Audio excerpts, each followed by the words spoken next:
بسم الله الرحمن الرحيم. الحمد لله رب العالمين، والصلاة والسلام على نبينا محمد وعلى آله وصحبه أجمعين. أما بعد، الحديث 610 عن أبي هريرة رضي الله عنه قال: وفيه فقال رسول الله صلى الله عليه وسلم: أفلا أعلمكم شيئا تدركون به من سبقكم وتسبقون به من بعدكم ولا يكون أحد أفضل منكم إلا من صنع مثل ما صنعتم. قالوا: بلى يا رسول الله. قال: تسبحون وتحمدون وتكبرون دبر كل صلاة 33 مرة. فرجع فقراء المهاجرين إلى رسول الله صلى الله عليه وسلم فقالوا: سمع إخواننا أهل الأموال بما فعلنا ففعلوا مثله. فقال رسول الله صلى الله عليه وسلم: ذلك فضل الله يؤتيه من يشاء. الحديث متفق عليه، وهذا لفظ مسلم. إخوة الإسلام والإيمان، maanta taariikhda islaamka ay tahay 22 bishii saddexaad Rabiicul Awwal sanadka 1443, isla markaana waafaqsan 30 bishii tobnaad ee sanadka 2021. waxaanu ku jiray mawduucani qiimaha badnaa ee ku saabsanaa ahmiyatu adducaa waladkaar fi xayaati almuslimi. yaan qaybtii koobaad oo ahayd ducada ahmiyada ay leedahan dhammaynay. waxaanu markaa xadiidka u dambeeye qaadanay adikru wa ahmiyatu, dikrigii iyo ahmiyadda uu leeyahay baan xadiidkeena u dambeeye ahaa. weli dikrigii ahmiyadiisa baan ku jiraa. xadiidkeenan maanta abu hurayra radi allahu tacala canhu ardaa baa nabiga ka warinaya. xadiidku wuu dheer yahay, marka suusa u dheeraanin ayaan qeybt markaa aanu markaa oga dan lahayn ayaanu kusoo gaabsanno soo qaadanay. qeyb kalena waanu ka tagnay xadiidkan uma baahna masaadirtiisi iyo howlahaas iyo waa saxiixii waxa in la yidhaahdo, maxaa yeele darajada ugu sarreyso maraya waa xadiid mutafaqu caley. muslim iyo bukhaari ayaa soo saareen. lafdigana hadda dooranane muslim baa iskale, walow bukhaari naftirkiisu waasna ku dhow yahay. idan xadiidku waa xadiidka mutafaqu caleyh. inta markaanu ka tagno xadiidka macnihiisu muxuu yahay, nabiga caleyhi salaatu wasalaam ayaa wuxuu yidhi, waxaa ka horeeyey reer muhaajiriin, nimanka fuqarada ahaa oo muhaajiriinta ahaa oo magaalada madiine usoo hijrooday ayaa nabiga u yimaadeen oo usoo dacwoodeen. waxay ku dhaheen: rasuul allow, dahaba ahlu duhuuri bidarajaati alculaa waalnaciimi almuqiim. dadka ehlu maalka ahaa ee xoolaha lahaa, milyan dheeraha ahaa, darajadii sare iyo nicmad joogta ayay qaateen, iyo fadli iyo khayr oo dhan bay la tageen dadkii maalka lahaa. annagu fuqaraan nahay, waxba ma hayno. markaasaa nabigu wuxuu yihi, arrintaa maxay tahay, maxaad ooga jeedaan? waxay dhaheen, saanu tukanhayaan, saanu u tukanay u tukanhayaan, saan u soonnay u soomahayaan. intaaba waynala qaadataan, waynala maraan, soonkii waynala soomaan, salaadii waynala tukadaan, haddana wayatasaddaquuna maalkooda wixii maaragtay dheeri ay sadaqaysanhayaan. annagu waxaan sadaqaysanayna male. addoommay xoreynhayaan, wax addoommo annagaan xoreynayna male. saa darteed cibaadadii kalena way nala samaynhayaan, xoolahoodiina way nala dheeryihiin, way sadaqaysanhayaan bay ku dheh. dacwadaasi qadimeen ree nimankii muhaajiriinta ahaa. xasannimana kama ahee, walaalahood fadliga iyo khayrka ay ku jiraan ayaa iyagana rabaan inay la gaadhaan oo la tartamaan. markaasaa nabigu wuxuu ku yidhi calayhi salaatu wasalaam, nimankiina fuqarada ee muhaajiriinta ee ka dacwoonay nimankii milyan dheerada way la tageen, ajirkii o dhan bay qaateen. aad tidhaahdeen, miidiin sheega, ma idin barashay aad ku gaadhaysaan cidda idinka hormartay, aadna kaga hormaraysaan cidda idinka dambaysa, oosa ahaanaynin walaa yakunu axadun afdalu buu maaragtay nusukhda qaarkood qoran, lakin waa khata. walaa yakunu axadun afdala, lianna axadun waa ism kaana wey, ismu yakunu wey. afdalana waa khabarkii weeyaan, afdala baad dhihi. marka axadna uusan noqonayn mid ka fadli badan idinka xaggiina, walaa yakunu uusa ahaanayn axadun axad afdala mid ka fadli badan minkum xaggiina, ilaa man ruux mooyaane sanaca sameeyey mithla maa sanactu, waxaad samayseen qof sameeye mooyaan uusa axad idinka fadli badnaan kara uusa jirin. arrintaa ma idin baraa wey. qaaluu waxay dhaheen, bela yaa rasuullahi, nabar. qaala markaasa nabig wuxuu yihi, tusabbixuuna oo u tasbixsanaysaan ilaahay وتحمدون الله مهدين هيسان وتكبرون الله تكبير واد وينين هيسان وتكبير سنة هيسان دبور كل صلاة صلاة قضاشة 33 مرة صدني صدح شير آية صاد هيسان 30 مرة مكان 30 مرة 33 مرة صدني صدح شير سلاس تسبيح ذا إيه أذكار تاسال إيمان هيسان فرجع فقراء المهاجرين مهاجرين ترقوا الفقراء يسود دعوة وحي النقضين إلى رسول الله صلى الله عليه وسلم فقالوا وحيدهن سمع وين مغلان إخواننا ولا لها يغا أهل الأموال أها دتك مليون ديرها يا حولها لا وركي بين مغلان يا أذكارتي وحي مغلان بما فعلنا وحنو سميني وأذكارتي ففعلوا ويسميين مثله تي أنو سميني وكلا يغنا سميين فقال الرسول الله صلى الله عليه وسلم ذلك أرنكاس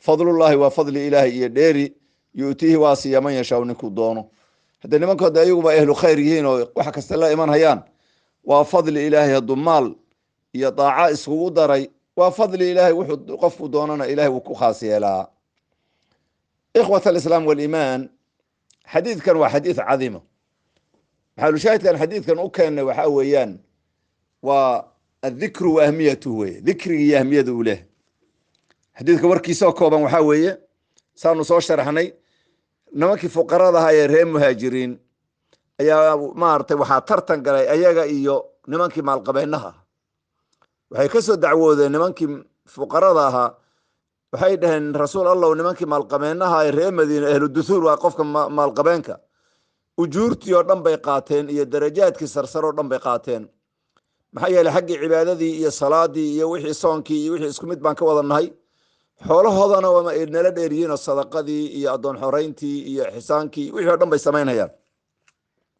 nabigu markaas wuxuu ku yiri war arrin ma idin baraa cidda idin ka horeysay oo khayrka idin la dhaaftay aad ku gaadhaysaan cid idin ka dambaysana inay idin soo gaadhaynin wax idin maartay ahad idin ka fadli badnaan karana uu sajireyn ilaa qof waxa sameeysan sameeya mooyaan nacam weeye markaas nabiga kaleey salaatu wasalaam تصبيح ذكر إلهي بكتوجيه لمن كحولها بدن أجورتي أردن قاطي واحد كل جاريسان أما أتكهر بدن إنسان أما أتكو جاريسان وحي إذا كدم بيانو إن سو جارين حول النبي بكتوجيه ذكر إلهي ويان ذكر إلهي أي عد كاهر مرتدى كاهر مرتين أتكو جاري عد كادم بيسانا أين كسو جارين اللهم واحد لطمد عد لطمد دم ويان مركز النبي عليه الصلاة والسلام هو التصبيح هي التحميد هي التكبير أي بعد ما دبر كل صلاة كسر قداش إذا صدنا يسطح شير بالله إيمان إنسان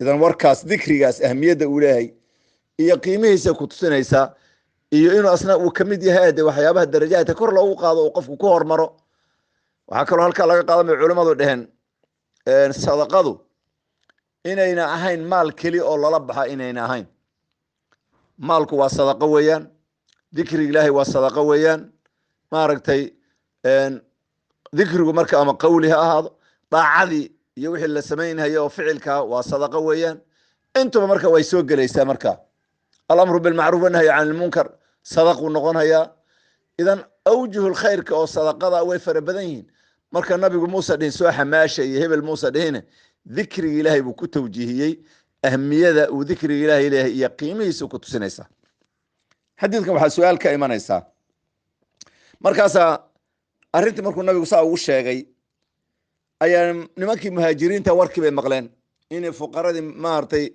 نمانكي مالقبينها وركي بمقلين مهاجرين تفقراء إني أرنتها الله الشيغي أيغانا ويتغينو أرنتي بالله يمادين نمانكي مالقبينها ذكري وأيغانا الله يمادين إلا أنا ذكري أن عدك سوا وبناي هاي هاوشي أرنتي نماكي فوقادا ويسو دعوودان هذا رسول الله نماكي وركا نجي مقلين وركا نور شاكتبه مقلين أيقونا ذكري بلي مادين هدي مركز الرسول كحولي أو وحن سمين نبي أيقونا سميين مركز الرسول كحولي ففعلوا مثله وحن سمين أيقونا سميين مركز الرسول كحولي ذلك فضل الله يؤتيه من يشاء أرنتا وفضل إلهي عدو دوننا وكو قاريلا وصياوي halka waxa laga qaaday culimadu dheen inuu ilaahay dadka uu sagacma siman ka dhigin oo fadliga uu kala sareysiinayo khayrka uu kala sareysiinayo xoolaha uu kala kala sareysiinayo maaragtay wahaakada qismada ilaahay inay lagu kala duwan yahay. dad buu ilaahay wuxuu u jamcinayaa maal iyo daacaba labadubu ilaahay isugu geyn. kuwa daacadu ilaahay ku khaas yeeliyo maalkii baa lagu yarayn, wahaakada kuwa maalkii baa la siinoo daacadii baaba lagu yarayn. marka qolyahaas ilaahay daacadii iyo maalkii buu isugu daray. markaasna wuxuu yihi dalika fadlullahi yu'tiihi man yashaa. arrinka waa fadli ilaahay iyo dheeri rabbulcaalamiin uu khaas leeyahay, cidduu doonana wuu ku khaas yeelaa. waxaanu ka qaban karra mala wey, laakiin maxalushaahidkeena waa dikriga ilaahay lagu tawjiihiye wey. waxaa su-aal ka imanaysaa xadiidkan. wuxuu nabiga calayh salaatu wasalaam ku tawjiihiyo yidhi tusabbixuuna wataxmaduuna watukabiruuna dubura kuli salaatin 33 mara, 33 jeer. 33 jeer miyaa waxaa la dhahayaa subxaana allahi walxamdu lilah allahu akbar, miyaa 33 jeer la dhihi oo 99 bay noqon, mase saddexdooda isku darkoodii baa 33 jeer noqon oo macnaheedu ay tahay tu kastaba 11 jeer bay noqonaysaa. intuba waa ixtimaal wey. arrintaas su-aal baa xadiidka bukhaari iyo keyrkiiba ka dhex timid oo maarata axadu maarata ruwaadii oo abu hureyre ninka ka warinhayey abu saalix baa layihahdaa. magac abu saalix baa layihahdaa. assamaan zayaad ayaa laqabkiisana uu yahay. dhakwaan bin cabdillaahi baa layihahda, taabici jaliil ayuu ahaa. ardaygii ka warinhayo sumayi la yihahdo ayaa maaragtay way iskhilaafeen buu yii, waanu iskhilaafnay. wuxuu nabigu oga jeeday 33 jeer miyaa ayagoo iswata la dhahaya, mase sidee weeye, mase tiiba 11 jeer baa la dhihi. bacdu saxaaba waxay dhaheen 33 jeer oo subxaan allahiya, oo xadiidka bukhaari ku jira 33 jeer oo subxaan allahiya iyo 33 jeer oo alxamdulilahiya iyo 34 jeer oo allahu akbar baa loo jeedaa bay dhaheen. saa markaan isku qabsanay baan anugu taabiciga xadiidkaan ka soo qaatay oo abu saalix ahaa baan dib ugu noqday buu.